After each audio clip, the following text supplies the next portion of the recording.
we've all just prepared a few remarks. We're going to leave a lot of time at the end for sort of a question and answer and discussion period. At the beginning of January, a few weeks ago, I was in Iraq, in the north, in Kurdistan.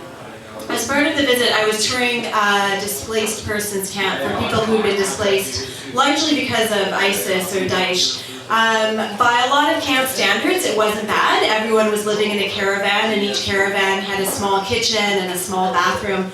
And the population that was there was different than what you're used to seeing as well. It was a highly educated population.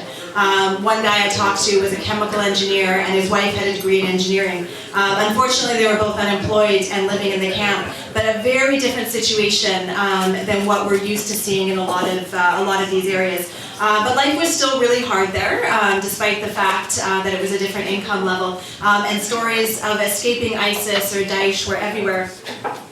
As I was walking around, I stopped at a small vegetable stand to talk to some women who were shopping there. And we got to talking, and I was asking them about what they were hoping to do and where they had been and what was happening with their families. And they started asking me questions, and one of them was, "Where are you from?" And I said, "Canada."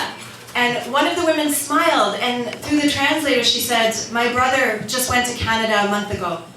And that was in December. And that's one of the first times in a long time that I've been so proud to be a Canadian overseas again.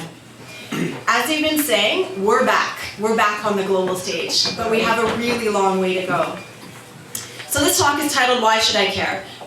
We could say the simple answer of overseas development assistance are your tax dollars.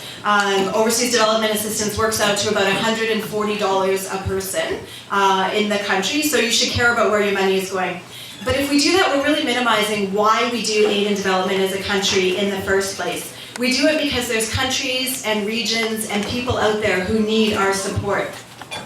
In 2014, the number of people displaced in the world reached 59 million. One person was displaced every 2 seconds because of armed conflict, and half of those were children. Right now, as we speak, 125 million people are in need of humanitarian assistance.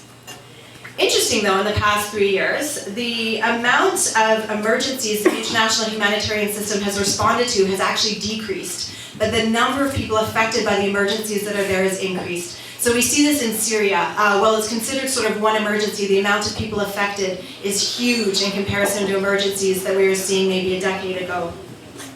There's also the forgotten conflicts, Central African Republic, South Sudan, Mali, these things that don't make the news. These countries were really fragile before recent outbreaks of conflict, and recent outbreaks of conflict have further affected and displaced even more people. At the same time as there's more people in need right now, Canadian overseas development assistance has dropped dramatically. In the 2012 budget, the government announced that international assistance would drop by more than $350 million, from $5 billion in the 2011-2012 fiscal year to $4.6 billion in the 2014-2015 fiscal year. We can spend a lot of time, if we wanted, looking at charts and graphs and where the money goes and how you can spin it in different ways to say that it's, maybe more than it looks like or maybe less than it looks like. You factor in a loan to Ukraine and it looks like it's more than it is. But simply put, as a nation, we're not where we could be and we're not where we should be. Will more money start flowing under the Liberal government? As an NGO worker, I very much hope so. We're in need of sustained and annual increases to international aid spending. No one is questioning that. Our largest donor at War Child is the American government right now. But this needs to be more than a conversation around how much money there is and where it's being allocated. The real question is the effectiveness of Canada's aid money. How are we holding our government and ourselves as an NGO community to account? And what are our expectations for our country in the world? If we focus on just the amount of money flowing, we're missing the point. We could spend $7 billion next year on international assistance. If it's not effective, all that's going to happen is in the year after that, we're going to need to spend $8 billion. So one of the questions posed as part of this panel is, will Canadian NGOs be able to be more effective moving forward? And I'd argue that additional funding is only part of that. Of course, if the Liberals make more funding available, you can say, well, more funding, more NGOs doing work, more NGOs doing work, more people reached is great. But as far as effectiveness goes, we can't equate the number of people being reached or the amount of money out there with effectiveness. A great example of that is Haiti.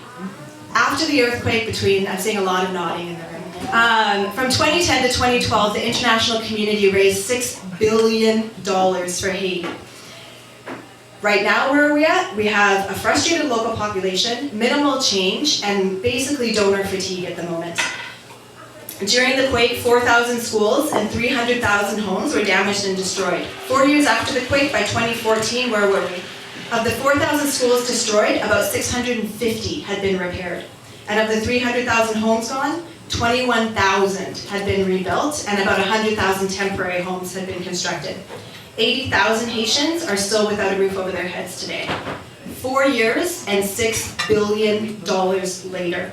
Obviously other work has been done, including healthcare, access to sanitation, but the point is that more money does not equal increased effectiveness.